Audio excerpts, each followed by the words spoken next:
ठीक है। कॉम्बिनेशन और परमुटेशन में सबसे मेजर डिफरेंस क्या है? परमुटेशन में क्या होता है? अरेंजमेंट होता है, और कॉम्बिनेशन में क्या होता है? सिलेक्शन होता है।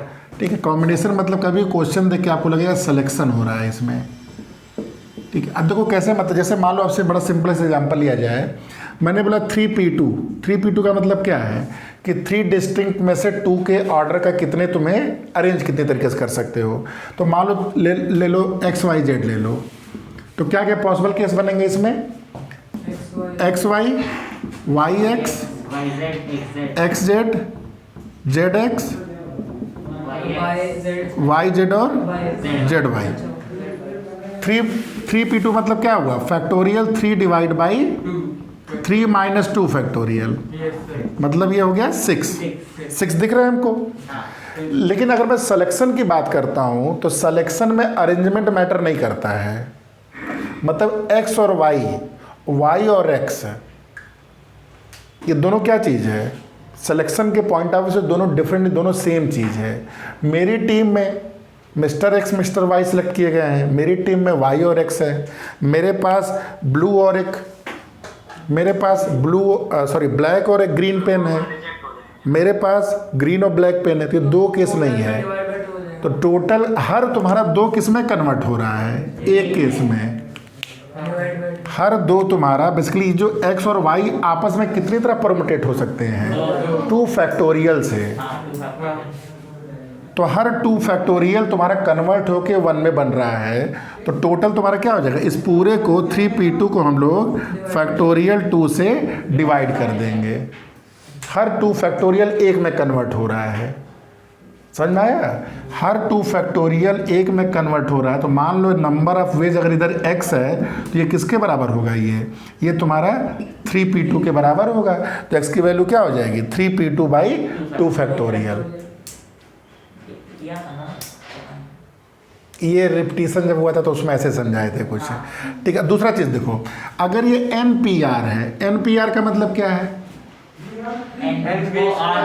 N में से R को हम लोग क्या कर रहे हैं? अरेंज कर रहे हैं। ठीक है। एक बात बताइए, अगर यहाँ पर डालने का रहा होगा मैंने, ठीक है। तो ये तो NPR में जो R आपके सेलेक्ट हुए हैं वो क्या होगा? हर R फैक्टोरियल किस में कन्वर्ट होगा? 1 में कन्वर्ट हो जाएगा। तो इसको अगर हम बोला जाए कि X नंबर ऑफ वेज जब कॉम्बिनेशन इसको R फैक्टोरियल कन्वर्ट हो रहा है, तो यहाँ से X की वैल्यू क्या हो जाएगी? NPR by R factorial. NPR में अरेंजमेंट है, वो जो R एक बार में आए हैं अरेंज होने के लिए, वो R आपस में कितनी तरह परमुटेट हो सकते हैं? R factorial. लेकिन वो R फैक्टोरियल सभी 1 बन जाएंगे। तो X मान लेते हैं नंबर ऑफ वेज कॉम्बिनेशन में, उसको जब R फैक्टोरियल से मल्टीप्लाई कर दोगे तो टोटल अरेंजमेंट आपका NPR के बराबर हो गया। यानी कि number of ways to select any object, X की वैल्यू क्या हो गई? NPR by R factorial. इसी को हम लोग बोलते हैं NCR।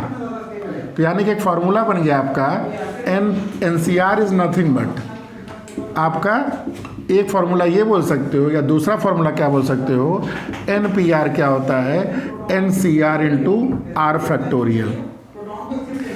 ये तो जो सेकंड कॉन्सेप्ट है भी बड़ा इंपॉर्टेंट है, इसको भी जैसे समझ लो मेरे के लिए।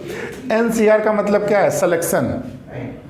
और R फैक्टोरियल मतलब क्या है? कि जो तुमने N में से R को सेलेक्ट किया है, उस R को पकड़कर N में से जिस R को आपने सेलेक्ट किया है, उस R को आप क्या कर रहे हो? परमुटेट कर रहे हो। तो आपको क्या निकल जाता है? परमुटेशन हो जाता है। तो परमुटेशन आज के बाद कई बार हम लोग क्या करेंगे ना, परमुटेशन पहले नहीं निकालेंगे हम लोग, सीधे पहले क्या निकालेंगे? सिलेक्शन। 10 में से 3 बच्चों को लेना है और तीनों को, तो 10 में से 3 बच्चों को सेलेक्ट करना है मान लो किसी कंपटीशन के लिए। तो 10 में से 3 बच्चे सेलेक्ट होने के तरीके क्या हो गए? 10C3। अब वो 3 बच्चों को मुझे कहीं पे जाके अवार्ड दिलाना है, फर्स्ट सेकंड थर्ड कराना है। तो कितनी तरीके से टोटल इस पॉसिबल हो जाएगा? 10C3 into R factorial. ये उसी तरह हो गया, 10 में से 3 बच्चों को अवार्ड लेके कहीं पे अरेंज करना है फर्स्ट सेकंड थर्ड में। तो वो 10p3 is nothing but 10C3 into R factorial. तो परमुटेशन के लिए हम लोग क्या करेंगे आगे कि पहले हम लोग क्या करेंगे? सिलेक्शन करेंगे और सिलेक्शन के बाद जो आएगा सेलेक्ट होके उसमें हम लोग क्या कर देंगे, उसको परम्यूटेट कर देंगे। परम्यूटेट का मतलब वो अरेंज हो जा रहे हैं।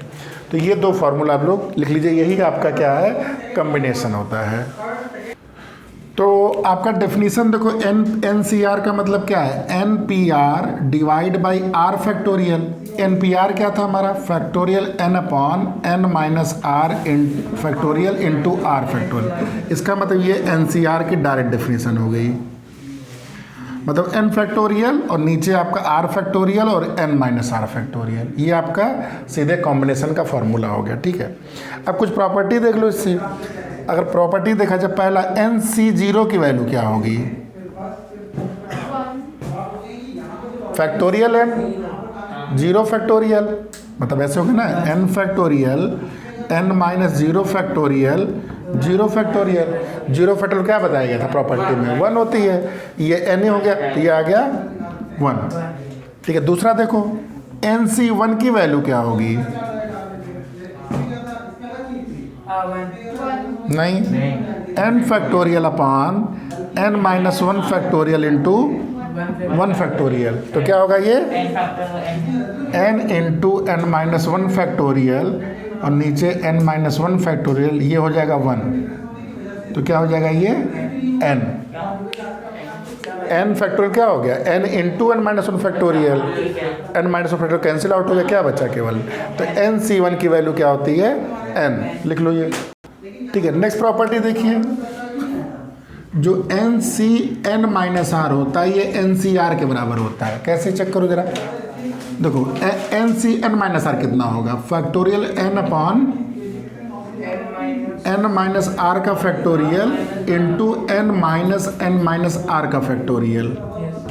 तो ये हो गया n factorial n minus are factorial, ये क्या हो जाएगा, n से कट जाएगा तो r factorial. This is nothing but NCR। तो ये बहुत ही इंपॉर्टेंट प्रॉपर्टी है। ठीक है, इस प्रॉपर्टी के यूज से आप ये समझ सकते हो कि जो NC1 होता है ये तुम्हारा NCn माइनस 1 के भी बराबर होगा, जो आपका NC2 होगा तुम्हारा वो NCn माइनस 2 के बराबर होगा। तो ऐसे कोई भी आप लिख सकते हैं, आगे से जो वैल्यू होगी वो लास्ट साइड से भी वही वैल्यू सेम होगी। ठीक है, ये वैल्यू सेम आती है। इसकी जो सबसे मोस्ट इम्पॉर्टेंट प्रॉपर्टी जो क्वेश्चन में, चाहे कंपटीशन में, चाहे आपके स्कूल में, दोनों लेवल में, NCR प्लस NCR माइनस 1, ये आपका n प्लस 1 CR। इसको, इस आइडेंटिटी पे क्वेश्चन बहुत जगह आते हैं, मतलब एडवांस तक में भी आए। ठीक है, NCR ये R का R माइनस 1 है, NCR minus 1 is equal to n plus 1 CR। अब कैसे होता है बच्चा, कर लिया जाए, इसको देख लिया जाए। तो देखो, इसको LHS से अगर चलिए आप तो क्या होगा, ये इक्वल टू किसके हो जाएगा, factorial n factorial R n minus R factorial plus n factorial upon R minus 1 factorial n minus R minus 1, तो ये प्लस 1 हो जाएगा। क्लियर है यहाँ तक। देखो दोनों में n फैक्टोरियल कॉमन हो गया, n माइनस आर फैक्टोरियल। अच्छा, नीचे और क्या कॉमन है, तो यहाँ r फैक्टोरियल है, इसको हम ऐसे लिख सकते हैं, r फैक्टोरियल को r into r minus 1 factorial. ठीक है, ये n माइनस आर फैक्टोरियल ऐसे लिखी रही है, और यहाँ पे क्या हो जाएगा, r माइनस 1 को ऐसे लिखे रहिए। यहाँ पे देखो n माइनस आर प्लस 1 को बाहर करोगे तो अंदर क्या आएगा, n माइनस आर फैक्ट। ये समझ में आया सबको, ये इसका नेक्स्ट क्या होगा, छोटा नंबर, एक माइनस करोगे ना, तो यही होगा। क्या और क्या क्या कॉमन हो गया, r माइनस 1 कॉमन हो गया और n माइनस आर कॉमन हो, अंदर क्या बचा, 1 by r plus 1 by n minus r plus 1। ठीक है, जरा सिंप्लीफाई करो इसको।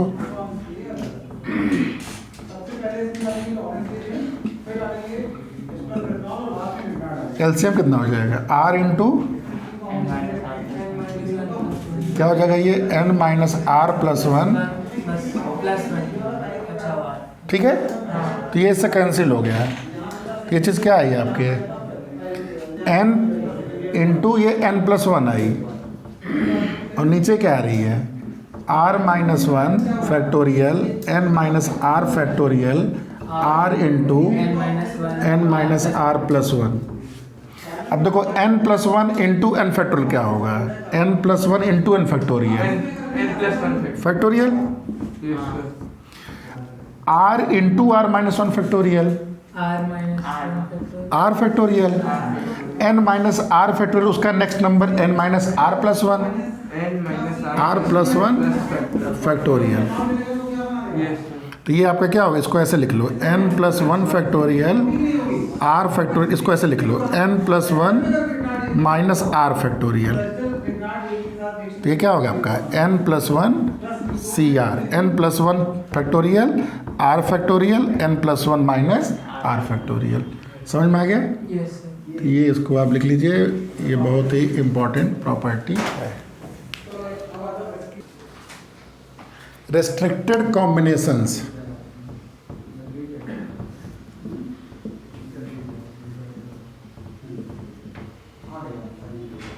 रिस्ट्रिक्टेड मतलब क्या हुआ कि अब के ऐसे पर्सन है, देखो n आपके टोटल नंबर ऑफ ऑब्जेक्ट्स, उसमें से सिलेक्शन आपका r का होना है, तो ये हो जाता है फॉर्मूला हमारा NCR।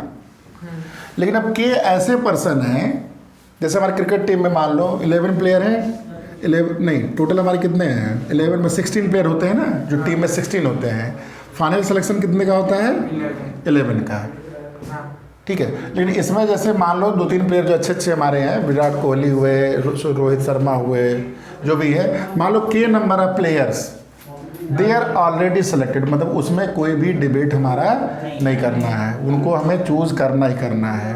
तो अब पूछा गया कितने number of ways you can select the team, तो n में से इस k के बारे में तो बात ही नहीं करनी है, यानी कि अब आपको ऑप्शन कितने में से लेने हैं, और r में से r का सिलेक्शन नहीं करना है 11 का, k का तो हो चुका है, तो बचे कितने, ये समझ में आया? तो नंबर ऑफ, तो ये पहला केस कब हो गया, when k is always included, k हमेशा जब इंक्लूड है तो आपका number of ways to select n - k c r - k। Sir NCERT में तो वो परम्यूटेशन का ऐसा कुछ नहीं था, रिस्ट्रिक्टेड का क्वेश्चन था क्वेश्चन नहीं, मतलब कॉन्सेप्ट तो डिस्कस हुआ था, क्वेश्चन आएगा, ठीक है। अच्छा सेकंड देखो, व्हेन के इज नेवर इंक्लूडेड, कुछ ऐसे खिलाड़ी हैं घटिया खिलाड़ी नहीं है, दे आर न्यू कमर्स, उनका 16 में तो सिलेक्शन हो गया किसी तरह, नहीं अनफिट नहीं है, 16 में सिलेक्शन हो गया है, लेकिन अभी 11 में उनका चांस नहीं आ रहा है, मतलब प्लेइंग 11 जो है हमारे एकदम इंटैक्ट हैं।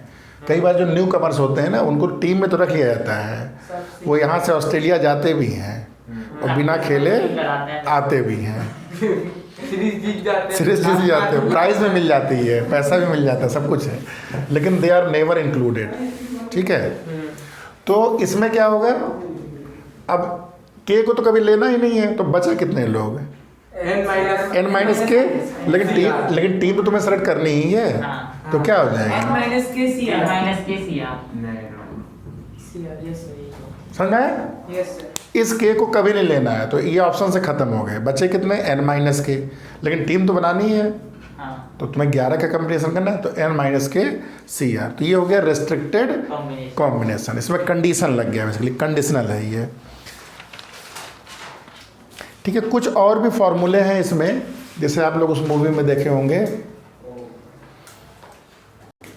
जो फर्स्ट क्वेश्चन है एनसीईआरटी का 7.4, वो एक INT आप देख लीजिए पहले, देखो NCX अगर NCY के बराबर है, तो इसका क्या मतलब है, इसका मतलब एक केस हो सकता है XY के बराबर है, दूसरा केस क्या हो सकता है, x + y = n। देखो इसको हम क्या लिख सकते हैं, NCN - y, ये उसी फॉर्मूले से NCR आपका NCN - r, तो NCY आपका NCN - y, तो अगर एक्स वाई के बराबर नहीं होगा तब क्या हो सकता है, एक्स आपका किसके इक्वल हो सकता है, इसका मतलब x is equal to n minus y, इसका मतलब x प्लस वाई की वैल्यू क्या होगी, n। तो दो केस संभव है, इधर x will be equal to y या x प्लस वाई का सम किसके बराबर होना चाहिए, n होना चाहिए, तभी ये कंडीशन आपकी ट्रू।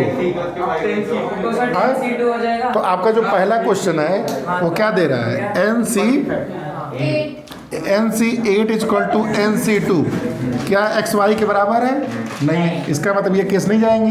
ये केस में होगा क्या? इस केस में भाई दो अगर बराबर है तो या तो ये इसके बराबर हो सकता है भाई, या तो ये भी 8 कर दो, और या दूसरा केस क्या हो सकता है कि x प्लस वाई 8 प्लस 2 की वैल्यू n, यानी कि n की वैल्यू 10।